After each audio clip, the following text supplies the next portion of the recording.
제목은 믿음은 의리입니다. 믿음은 의리입니다. 라는 제목입니다.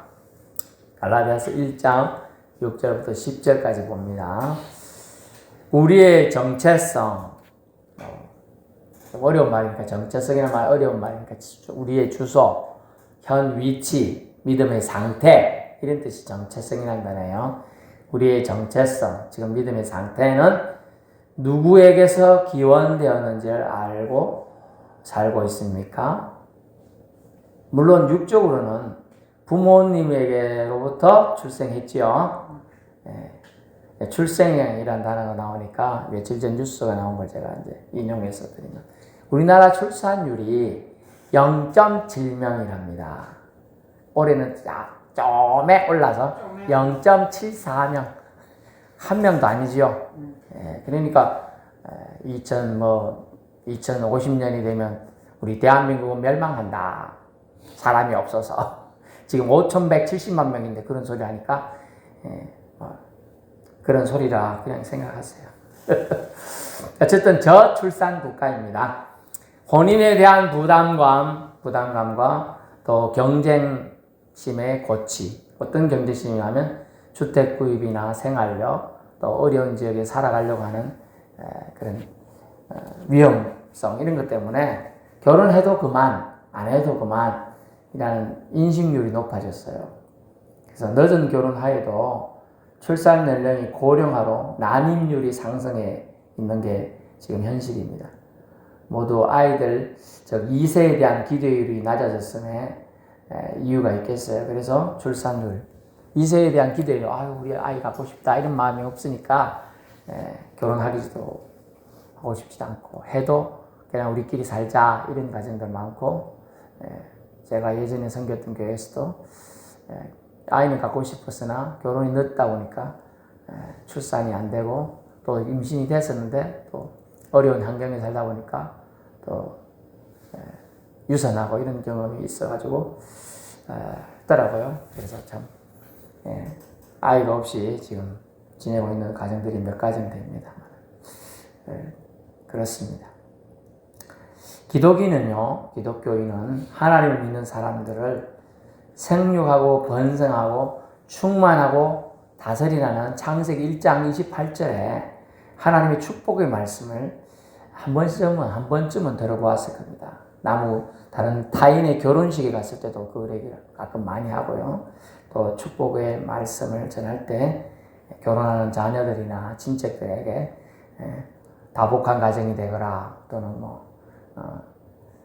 믿음의 가정을 이루기 위해서는 자녀가 필수다 이러면서 저도 권면해 주기도 하고 이렇게 얘기합니다만 그래서 기독교인이 우리나라도 상당히 많다고 합니다 사실은. 그런데 이제 나홀로 신앙생활 한다고 이렇게 있는 비율 때문에 조사하는 비율은 낮지만은 기독교인이 그래도 다른 종교보다 많습니다만 우리나라도 세상 가치와 경쟁력 속에서 경쟁 논리 속에서 기독인들이 결혼 포기, 출산 포기, 자기 개발 욕구 등의 상승으로 인하여 또 취업과 생계 유지 등 또 다른 사람과 경쟁 요인들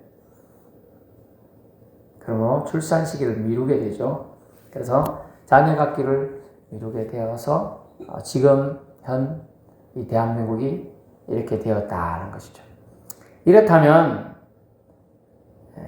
하나님의 뜻은 믿는 자의 자녀가 많아지는 것에 있을까요? 없는 거에 있는가요? 없다고 생각하세요? 좀 전에 말했어요. 창세기 1장 28절 근거에서 생육하고 번성하라, 충만하라 그랬잖아요. 하나님의 뜻은 하나님의 자녀가 많아지는 데 있어요. 그래서 이 근처에 있던 하는 목사님은 자기 아들이 결혼할 상대를 데리고 왔는데 다른 건 한 개도 안 원한다. 자녀만 많이 낳아도 이랬더니 손주만 많이 보게 해달라. 최소 3명 이상 낳아주면 결혼 성공할게 그랬대요. 낳아준다 그랬다네 그 자부가. 그래 너무 이뻐가지고 맨날 오면 올 때마다 용돈도 많이 주고요. 지금은 이제 거꾸로 돼서 자녀들이 돈을 많이 버니까 거꾸로 자녀들이 부모님한테 용돈을 주지만은 그랬다고 해요.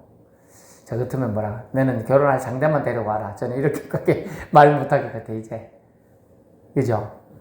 결혼도 안 하려고 하고 있고 결혼하기도 힘든 형국이 있으니까 참 안타까운 현실이죠.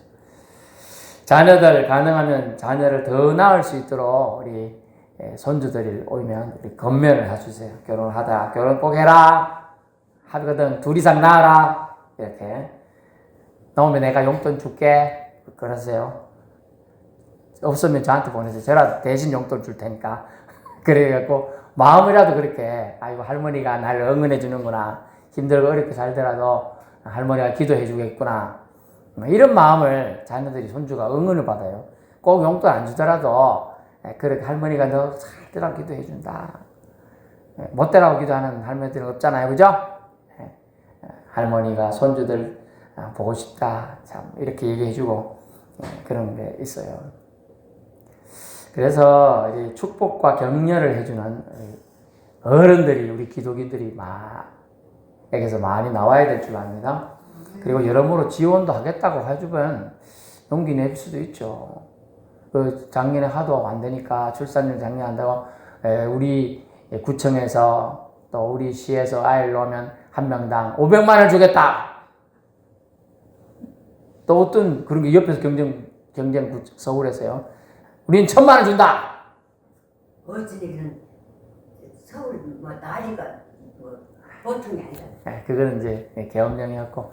그래가지고 돈을 준다 하니까 그럼 내일 놔볼까? 이제 이래 돼가지고 조금 좋아진 게 0.74니까 0.7에서 0.04가 올라간 거예요. 그것 때문에.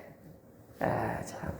그래서 자녀를 더 낳을 수 있도록 우리 기독인인 우리 부모들 또 우리 할머니들이 그래 얘기를 해줘야 된다는 거예요. 왜 이런 얘기를 했느냐면 본문 이제 6절로는 그리스도의 은혜로 너희를 부르신들 이같이 속이 떠나 다른 복음을 따르는 것을 내가 이상하게 여기노라. 그리스도의 은혜로 너희를 부르신 이게 뭐냐면 너희를 낳았다는 거예요. 낳았다. 영적으로는 그리스도의 은혜로 우리가 하나님의 부르심을 입은 존재라는 것이죠. 그래서 하나님의 선택이 여기 있었어요. 예수의 보혈 권세와 은혜로 아버지 하나님이 우리를 어둠에서 불러내어 그의 기이한 빛에 들어가게 하셨어요. 그래서 하나님 은혜는 부족함이 없습니다. 아멘. 거짓되지도 않아요. 다른 길을 제시치 않았어요. 그래서 그리스도의 은혜를 통해 우리가 하나님을 만나도록 길을 열어주셨습니다. 이것이 복된 소식인 줄로 압니다. 믿는 자에게는 축복이고 생명이 되는 것이 바로 그리스도의 은혜. 그리스도가 나를 위해 결국 죽으셨구나. 이 사실을 우리가 결국 나를 위해 주님이 희생하셨다는 걸 받아들이는 것이 믿음이고 그 믿음이 결국 우리를 구원에 이르게 할 줄로 여러분 믿어야 합니다. 하나님께서는 그리스도의 은혜로 우리를 영적으로 낳으신 거예요. 그래서 이게 그리스도의 은혜로 너희를 부르셨다는 게 여러분을 영적으로 낳았다는 뜻이에요. 낳았다. 잉태해서 낳았다. 주님의 고난과 희생과 죽음 그리고 대속사역 다시 말하면 여러분의 핏값으로 대신하지 않고 죄와 허물값을 예수님의 핏값으로 대신 치루었다. 뜻이 대속이란 단어예요. 대속 사역을 통해 구원해 주셨지만은 이 복음 속히 떠나 어떤 사람들은 어떤 때는 예수 믿는다고 이렇게 하였고 갈라디아 지역에 많은 사람들이 갈라디아 교회가 아니고요. 갈라디아에 있는 많은 지역에 우리나라 말하면 대한민국 안에 전주도 있고 대구도 있고 부산도 있고 그렇죠. 인천도 있고 그런 것처럼 갈라디아 지역에 있는 지역에 지금 말씀을 전하고 있는 거예요. 그래서 그리스도의 복음을 쉽게 포기하고 변개하려는 자들이 있었어요. 이단들이죠. 그리고 넘어뜨리려고 하는 사탄의 이간질에 쏘아 넘어간 자들이 있었습니다. 그들을 향하여 지금 사도 바울은 단호하게 주님의 말씀을 들려주고 있는 겁니다. 그래서 주님의 복음을 속히 떠나가지고 다른 복음을 따는 것을 이상하다고 지금 평가하고 있죠. 내가 이상히 여기노라. 은혜 버리고 여러분 율법으로 되돌아갔다는 뜻이 이 말은. 아니 율법에서 예수님의 보혈로 건져냈구만. 다시 율법이 들어가네. 돼지가 더럽다고 깨끗이 씻어주고 돼지 우리 청소 깨끗이 해줬어요. 돼지가요. 그런데 쫀진하게 또 돼지가 돼지 우리를 만들었네. 더럽게 만들었고 그 더러운 데 가서 눕고 비비네. 목욕시키놨더니 제가 서울에 있을 때 강아지를 어떤 아는 분이 주셔가지고 애완견이에요. 애완견. 뭐 비처도 아닌 것이 말티저 같은 건데 하얗고 진짜 이쁘게 생긴 인형같이 생긴 개가 있어요. 그래 목욕을 싹 시켜놨어. 이쁜 아빠 싹 시켜놨어. 근데 검사 더럽게 지가 오줌 싼데 가서 뒤불더라고. 때렸어. 그래 멍청한 짓을 한 거예요. 그게 뭐예요? 성경에 나오는 게 개가 그 토한 것을 도로 먹었다. 더러운 짓을 하게 되는 거예요. 그래서 은혜 버리고 율법으로 돌아가는 행동을 갈라디아 지역에 있는 교인들이라고 명확하게 볼 수는 없어요. 이단에 따라간 자들이 있었다는 거죠. 7절 다른 복음은 없다고 단호히 얘기합니다. 다른 복음 있어요 없어요? 없다. 바울이 전한 복음 이외에 행함을 강조하는 다른 복음들이 있었어요. 구원은 뭘로 구원받아요? 우리가 맨날 찬양 한 번씩 하잖아. 응? 아유, 구원은 뭘로 구원받아요? 믿음 맞아요. 권사님 맞아요. 믿음으로 구한다고 몇 번 우리가 찬양하잖아. 믿음으로 가는 나라, 하나님 나라. 응? 행함으로 가는 게 아니에요. 행함으로 가면 선한 일 많이 한 사람, 구제 많이 한 사람, 돈으로 남들 도와준 사람이 바로 가야죠. 그런 사람이 아니라니까요. 그런 논리 때문에 천주교에서 이게 돈이다. 집회를 하면 소리가 안 나네. 동전 땡그랑 아이고 조금 더 천국으로 가네. 가까이 저 밑에서 한 개씩 올라와. 돈 많은 사람은 그럼 다 올라가서 천국 바로 가죠. 그거 아니에요. 선행으로 어떤 착한 행동으로 가는 게 아니에요. 그래서 에베소서 2장 8, 9절을 읽어드리겠습니다.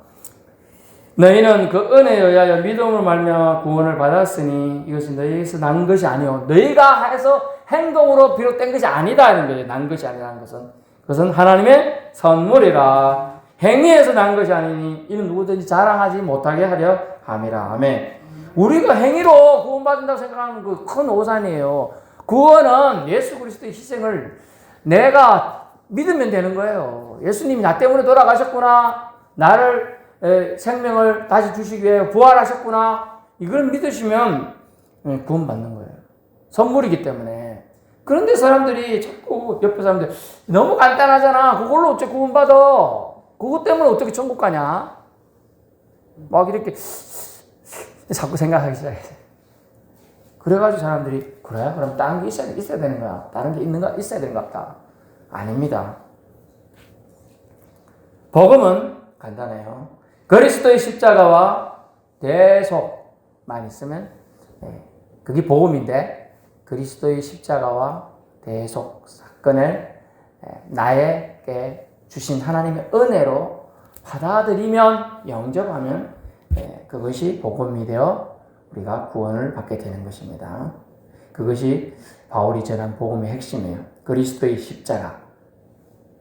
십자가는 원래 부끄러운 거라고 그랬죠. 가장 큰 극악무도한 죄인이 그 십자가에 처형받아 죽는 거예요.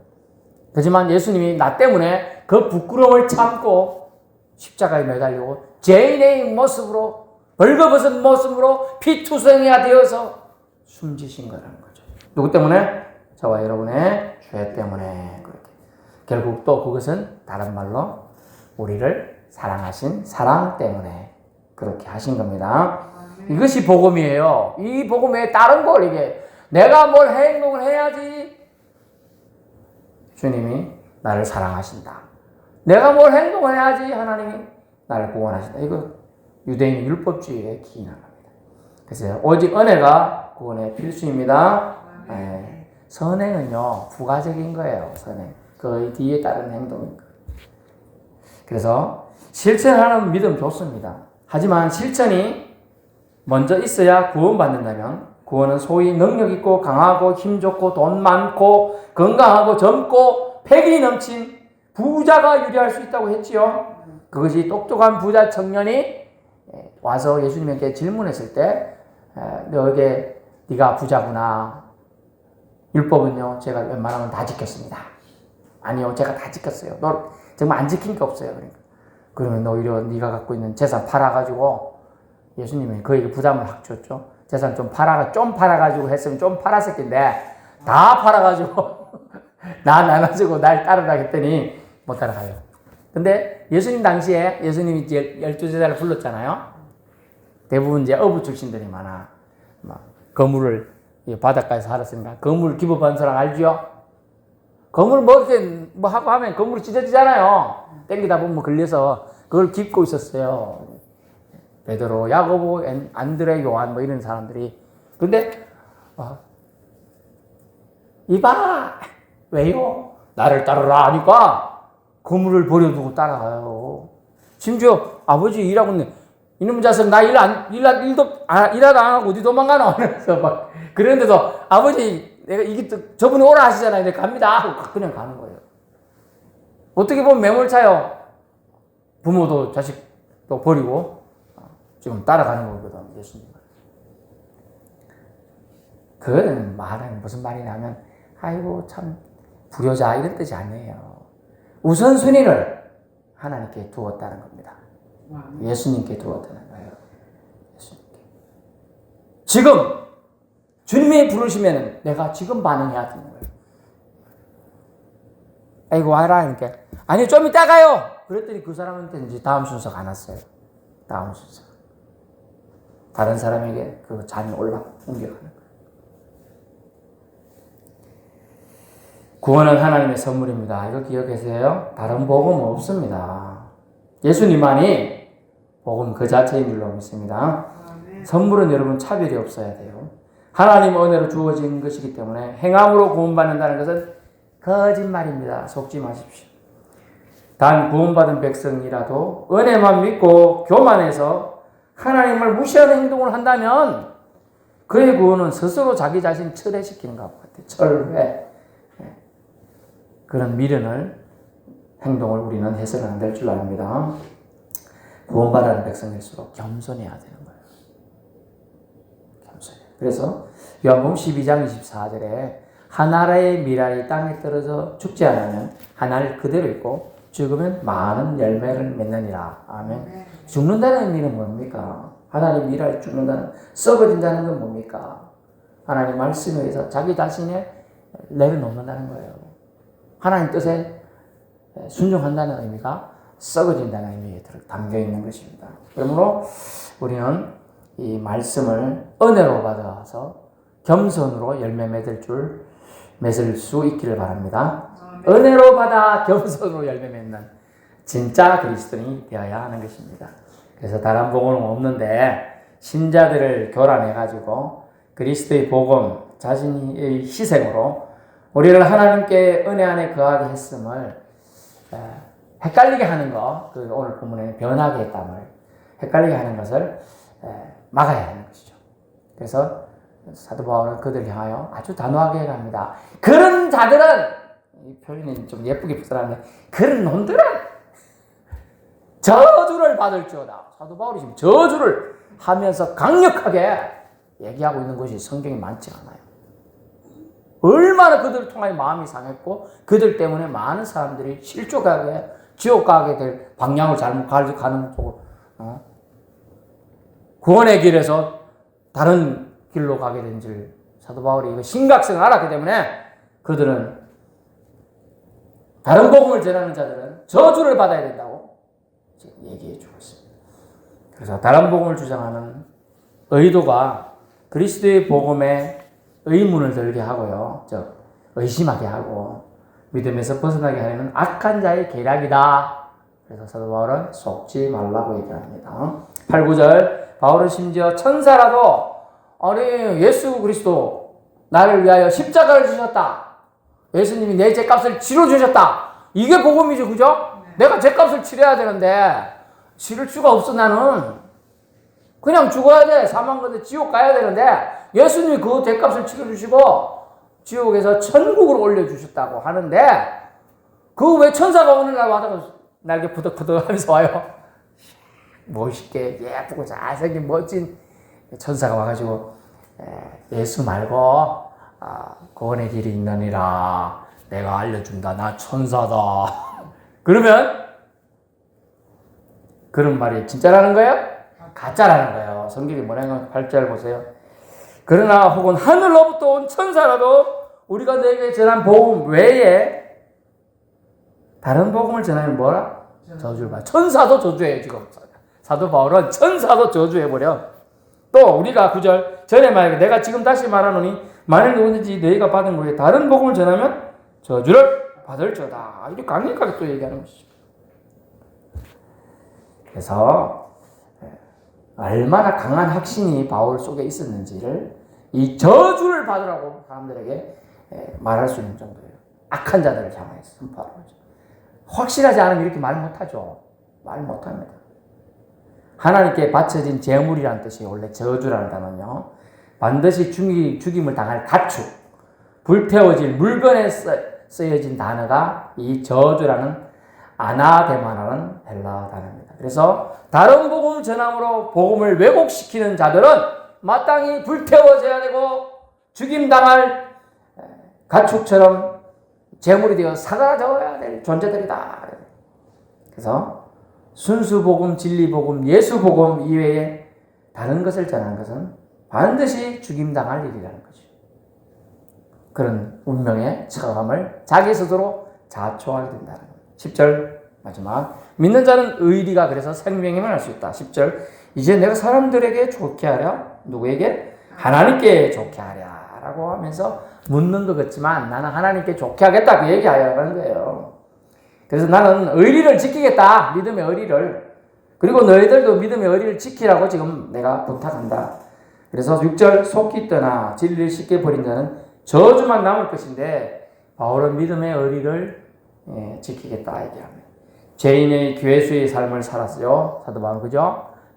사울이었을 때 예수 믿는 자들을 잡아 죽이는데 앞장서서 가고 있었어요. 멋진 말을 타고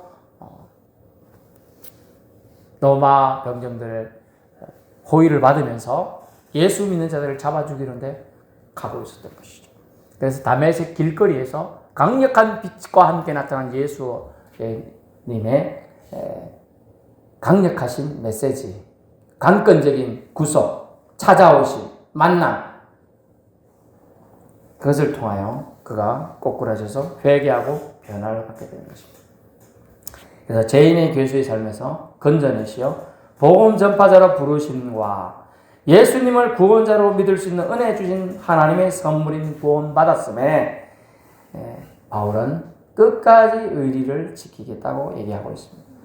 믿음의 결단 여러 성도분들도 해보시길 바랍니다. 믿음은 사실은 결단이에요. 의지 측면이 반드시 작용해야 돼요. 나 예수님을 구원자 나는 믿겠습니다. 따라해보세요. 나는 예수님을 유일한 구원자로 믿겠습니다. 이런 결단이 있어야 돼요. 따라해서 나는 예수님 때문에 건강할 것이다. 이렇게 자꾸 고백을 해야 돼. 그래, 난 예수님 때문에 건강해지는 거예요. 이제 내가 사람을 좋게 하랴 하나님께 좋게 하라. 사람들에게 기쁨을 나는 구하지 않겠다. 그리스도의 종으로서 사람이 아니라 하나님께 기쁨을 구하며 하나님께 의리 지키겠다고 오늘 사도 바울은 고백하면서 이 갈라디아서를 읽는 모든 자들에게 성경을 읽는 모든 자들이 하나님께 의리를 지키는 그런 사람이 되기를 소망하고 있습니다. 결론 말해서 우리도 하나님 믿는 신자로서 사람이 아니라 하나님께 좋게 하고 기쁨을 구하고 하나님께 의리 지킵시다. 다른 길 없습니다. 다른 구원의 길 없습니다. 그리스도의 은혜로 우리를 부르신 영의 아버지께 의리와 효를 다할 수 있는 저와 여러분의 남은 인생 되기를 축원합니다. 기도하겠습니다.